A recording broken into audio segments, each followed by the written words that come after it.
Welcome back to another video, and in this video I will show you how you can delete something from your database in PHP. So here you can see we have 4 student data, and let's say we want to delete the 4th student, and that is Wasi and wasi@gmail.com. So let's delete this one. So to delete this, we just have to set connection first. So here you can see we have some variable here, and our server name is localhost, password is null, username is root, and our database name is test database.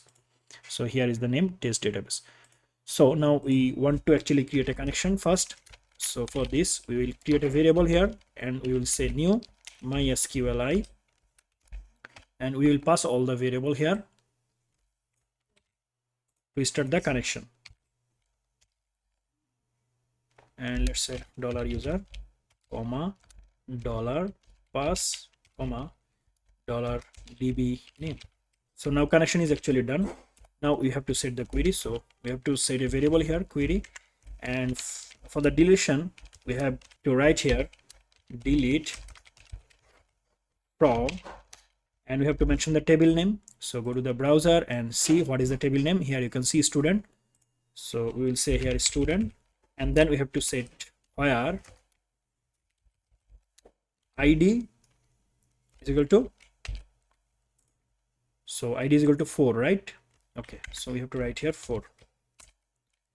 Now everything is done here. Now we have to execute the query. So we'll say here execute.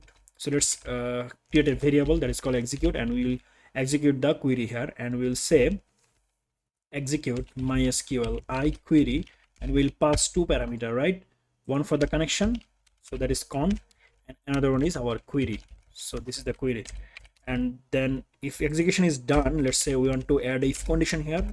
So if execution done here, so we will show a message that echo deleted successfully. So if it is not executable, then actually we want to paste the error, let's say. So I will say here error,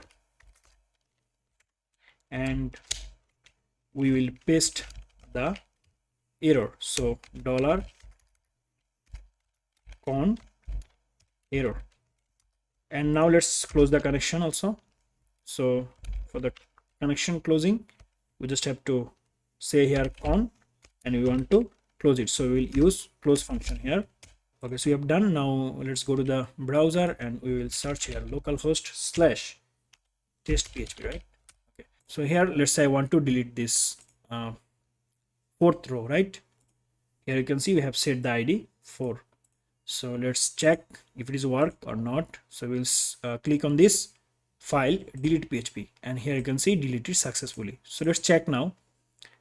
We have deleted 4, right? So let me just refresh, and here you can see we have deleted this 4th student information, right? So this is how you can actually delete something from your database. You just have to use this query delete from student. First of all, you just have to make a connection to the database, and then you have to write a query, and just you have to execute the query and set if condition. The query if executed successfully, then just echo something. Otherwise you just paste the error and then close the connection. Very simple, right? I hope this video is helpful for you. If so, then make sure to give a like and subscribe this channel for more videos like this. See you in the next video. Till then, goodbye.